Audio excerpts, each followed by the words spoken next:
आप सभी का एग्जामिनरी के यूनिवर्सिटी प्लेटफॉर्म पे स्वागत है। जैसा कि हम बात कर रहे हैं आज के समाचार पत्रों पर छपी विभिन्न महत्वपूर्ण सूचनाएं, जो कि 16 सितंबर 2023 यानी कि आज की डेट से या दिनांक से रिलेटेड खबरें हैं।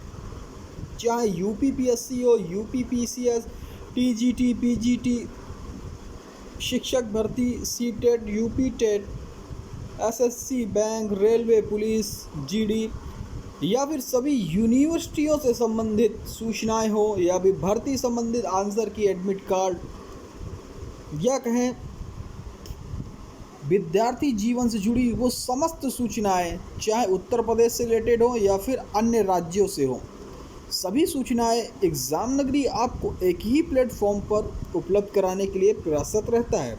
उसी क्रम पर हम फिर से आज की दिनांक की सूचनाएं, जो कि 16 सितंबर 2023 से रिलेटेड है।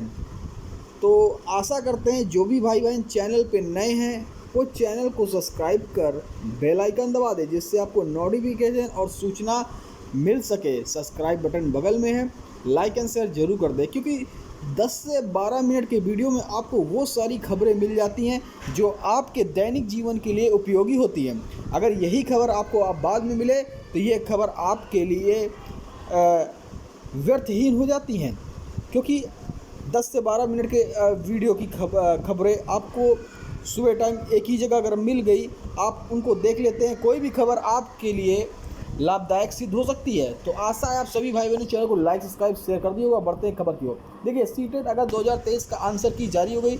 यूपी पीसीएस पहले अभ्यर्थन, अब 24 की अपील निरस्त। डीएलएड दाखिले को पहले दिन 984 ने फीस जमा किया। बीएड अभ्यर्थियों ने निकाली रैली। अभ्यर्थी 1 से 25 तक कनेक्टिविटी रहित प्रमाण पत्र अपलोड। कस्तूरबा आवासीय में शिक्षक भर्ती में लगी रोक। 1,70,000 शिक्षक भर्ती का रिजल्ट 15 अक्टूबर। ये कुछ थंबनेल पर कुछ मुख्य सूचनाएं कहें, इसके अलावा बहुत सी सूचनाएं अभी नीचे हैं। ये तो जो थंबनेल आप जानते हैं छोटा होता है, कुछ ही सूचना आ पाती है, लेकिन इसमें बेसिक शिक्षा विभाग से जुड़ी हुई, माध्यमिक शिक्षा विभाग से जुड़ी खबरें या अन्य आयोगों से रिलेटेड खबरें, सारी खबरें हैं। चलिए स्टार्ट करते हैं। पहले अभ्यर्थन, अब 24 की अपील निरस्त। तो प्रयागराज से न्यूज। उत्तर प्रदेश लोक सेवा आयोग ने सम्मिलित राज्य प्रवर अधीनस्थ सेवा पीसीएस प्रारंभिक परीक्षा 2023 में सफल 24 अभ्यर्थियों की मुख्य परीक्षा में शामिल करने की अपील खारिज कर दी है।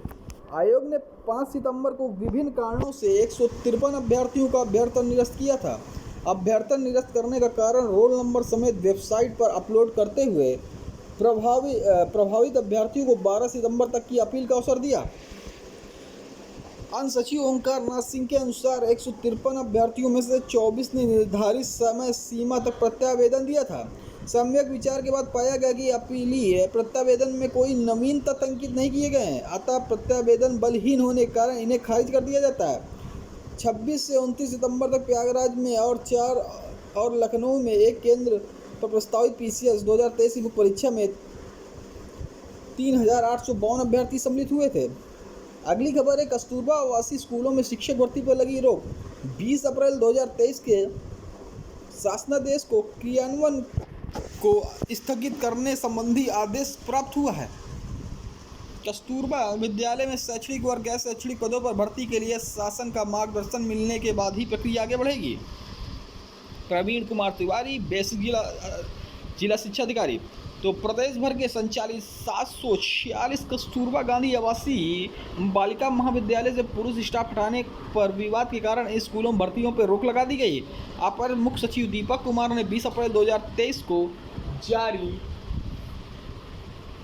को जारी शासनादेश में कस्तूरबा विद्यालय में कार्यरत शैक्षणिक गैर शैक्षणिक शिक्षेतर पुरुष कर्मियों का नवीनीकरण न करने का आदेश दिया था। इस पर आदेश से प्रभावित पुरुष स्टाफ हाईकोर्ट में याचिकाएं कर दी। विभिन्न याचिकाओं की सुनवाई के बाद हाईकोर्ट ने 20 अप्रैल के क्रियान्वयन पर रोक लगा दी और प्रकरण लंबित है। इस स्थिति को देखते हुए मुख्य सचिव दीपक कुमार ने 13 सितंबर को सभी जिलाधिकारियों को पत्र जारी कर हाईकोर्ट के अंतिम आदेश आने तक 20 अप्रैल के आदेश क्रियान्वयन करने को स्थगित रखने को कहा है। देखिए, पटना बिहार से आज 16 सितंबर 2023 से रिलेटेड खबरें हैं।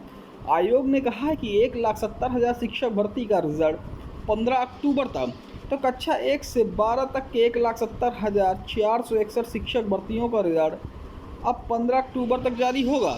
पहले 30 सितंबर तक रिजल्ट जारी करने का लक्ष्य था। बीपीएससी के अध्यक्ष अतुल प्रसाद ने शुक्रवार को सोशल मीडिया के पर जानकारी दी कि शिक्षक भर्ती परीक्षा परिणाम अक्टूबर के मध्य तक आने की संभावना। अध्यक्ष ने यह भी कहा कि कक्षा 9 से 12 तक शिक्षक अभ्यर्थियों के डॉक्यूमेंट वेरिफिकेशन अब समाप्त हो गया। आयोग सभी डॉक्यूमेंट वेरिफिकेशन की रिपोर्ट समीक्षा करेगा। दूसरी तरफ आयोग ने प्राथमिक विद्यालयों में नियुक्ति परीक्षा में त्रुटिपूर्ण दस्तावेज अपलोड करने पर अभ्यर्थियों को राहत दी है। संयुक्त सचिव सह परीक्षा नियंत्रक सत्यप्रकाश शर्मा ने बताया कि यदि किसी के प्राथमिक शिक्षक अभ्यर्थी के द्वारा अपलोड किए गए दस्तावेज त्रुटिपूर्ण या अपठनीय है तो वो 21 से 25 सितंबर तक इसमें संशोधन कर सकते हैं। वही चीज़ यही है कि अभ्यर्थी के 21 से 25 सितंबर तक करेंगे त्रुटि रहित प्रमाण पत्र अपलोड। तो बिहार लोक सेवा ने प्राथमिक विद्यालय में सहायक अध्यापक नियुक्ति में त्रुटि रहित दस्तावेज अपलोड करने के लिए अभ्यर्थियों को बड़ी राहत दी है। संयुक्त सचिव सह परीक्षा नियंत्रक शिक्षक बहाली सत्यप्रकाश शर्मा ने बताया कि यदि किसी प्राथमिक अभ्यर्थी द्वारा अपलोड किए गए दस्तावेजों की त्रुटि या अपठनीय है तो 21 से 25 सितंबर तक इसमें संशोधन कर सकता है। डीएलएड में दाखिले को पहले दिन 984 ने जमा की फीस। तो प्रयागराज से रिपोर्ट है। डिप्लोमा इन एलिमेंट्री एजुकेशन प्रशिक्षण यानी डीएलएड में प्रवेश के लिए वेबसाइट शुक्रवार की दोपहर खुल गई। प्रशिक्षण संस्थान का विकल्प भरने के लिए पहले ही दिन 8 घंटे के भीतर 984 आवेदकों ने 5,000 रुपये तक का आवेदन शुल्क भुगतान कर ऑनलाइन कर दिया। ऑनलाइन भुगतान की व्यवस्था 3 अक्टूबर तक लागू रहेगी। 1 से 20,000 तक की रैंक वाले अभ्यर्थी 18 से 20 सितंबर तक प्रशिक्षण संस्थान का विकल्प भरने का मौका दिया जाएगा। इन अभ्यर्थियों को सीट आवंटन 21 सितंबर तक होगा। इसके बाद आगे की रैंक के हिसाब से विकल्प भरने का मौका दिया जाएगा। सचिव परीक्षा नियामक अधिकारी अनिल भूषण चतुर्वेदी ने बताया कि प्रवेश की अंतिम तिथि 25 सितंबर से 15 अक्टूबर तक है। डीएलएड की 10,600 सरकारी समेत 2,33,350 सीटों पर दाखिला होना है। चलिए अगली खबर देखते हैं। अगली खबर है 1146 लेखपाल बने राजस्व निरीक्षक। राजस्व परिषद के 1146 लेखपाल संग्रह अमीन भूर अर्जन अमीन को राजस्व निरीक्षक पद पर पदोन्नति दी गई है। परिषद ने सभी 9 पदोन्नत राजस्व निरीक्षकों की तैनाती के आदेश भी जारी कर दिए। इनमें से 1007 लेखपाल और 100 संग्रह अमीन और 39 भू अर्जन अमीन है। परिषद की सचिव मनीषा त्रिघटिया ने राजस्व निरीक्षकों की तैनाती के आदेश जारी करने के बाद यदि उनका तबादला किसी अन्य जिले में हो रहा है तो उन्हें तत्काल कार्यमुक्त करने के निर्देश दिए हैं। सभी 9 पदोन्नत राजस्व निरीक्षकों को आगामी दिनों में 3 महीने का प्रशिक्षण भी दिया जाएगा। प्रशिक्षण के बाद अहर्कारी परीक्षा भी उत्तीर्ण करनी होगी। राजस्व निरीक्षकों को उनके गृह तहसील या वर्तमान तहसील में तैनात नहीं करने के निर्देश दिए गए हैं। आरआरसी ग्रुप डी भर्ती में 59 के नाम पर 90 से ज़्यादा अभ्यर्थियों की कैटेगरी शिफ्ट है। रेलवे भर्ती प्रकोष्ठ आरआरसी प्रयागराज ग्रुप डी में 2019 में कैटेगरी शिफ्टिंग में गड़बड़ी सामने आई। आरआरसी में लिखित रूप से 59 लोगों की कैटेगरी शिफ्ट करने का नोटिस जारी किया गया है, लेकिन 90 से अधिक शिफ्टिंग के अनुक्रमांक सामने आए। अभ्यर्थियों को अनुक्रमांक की सूची जारी की गई। इसमें से स्पष्ट हो गया है कि ईडब्ल्यूएस के अभ्यर्थियों को चेयरमैन की ओर से जारी नोटिस लिखित रूप से भी सही जानकारी नहीं दी गई। इसमें 25 लंबित ईडब्ल्यूएस प्रकरण के रोल नंबर भी गायब हैं। प्रथम डॉक्यूमेंट वेरिफिकेशन डीवी मेडिकल में सफल व कट ऑफ से अधिक अंक पाने वाले 59 आर्थिक रूप से कमजोर ईडब्ल्यूएस अभ्यर्थी खुद को चयन से बाहर के फैसले को हाईकोर्ट में चुनौती देने के लिए बतौर साक्ष्य इसे प्रस्तुत करेंगे। 14 अभ्यर्थियों की रीमेडिकल न होने से उनकी सीटों पर अंतिम निर्णय नहीं हुआ। कैटेगरी शिफ्टिंग का लाभ पाने वाले 12 अनुपस्थित अभ्यर्थियों और मेडिकल अनफिट फोरेंसिक में फेल होने के बाद 59 अभ्यर्थियों को मौका न देने पर आरआरसी घिर गया है। जयपुर, गुवाहाटी, भुवनेश्वर, रांची में कट ऑफ घटाकर ईडब्ल्यूएस की द्वितीय डीवी जारी की, लेकिन यहाँ ऐसा नहीं हुआ। इससे खाली सीटों की संख्या स्पष्ट है। भर्ती में सिर्फ ईडब्ल्यूएस की ही 59 अभ्यर्थी बाहर हुए। इससे भर्ती का विवाद बढ़ना तय माना जा रहा है। अभ्यर्थियों ने बताया कि चेयरमैन को रिप्लेसमेंट में 90% अभ्यर्थियों को चयन का आश्वासन दिया है। अगर मुकरते हैं तो साक्ष्य लेकर हाईकोर्ट जाएंगे। मामले में आरआरसी के प्रवक्ता CPRO हिमांशु शेखर उपाध्याय ने बताया कि रिप्लेसमेंट के जरिए अधिकांश अभ्यर्थियों को शामिल कर लिया जाएगा। पीएम करेंगे अटल विद्यालयों का उद्घाटन। नवंबर में लखनऊ में आ सकते हैं प्रधानमंत्री मोदी।